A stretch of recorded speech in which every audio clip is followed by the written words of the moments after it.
You may be wondering how these health strategies will help you. Well, right now, as of 2024, the CDC reports that 1 in 3 people have a metabolic syndrome. And these are non-communicable diseases, which means that you cannot transfer the disease to someone else, such as heart disease, diabetes, polycystic ovary syndrome, diseases that are affecting an individual and how their body metabolizes. And the CDC also notes that 40% of adolescent children, school-age children, 40% suffer from at least one chronic disease. Some researchers say that this will be the first generation that will not outlive their parents.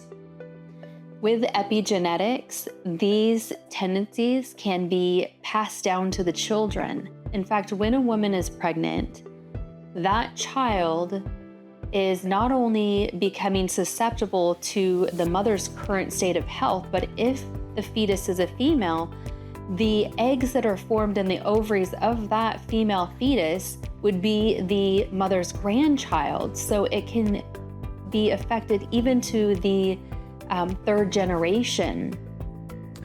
But the good news is that lifestyle can also have an epigenetic effect.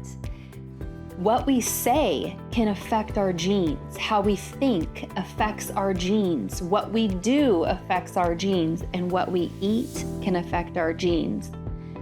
This whole mind, body, and spirit concept can reach to the DNA level and override the cards that you've been dealt in your genetic makeup by epigenetics. So it definitely is a double-edged sword.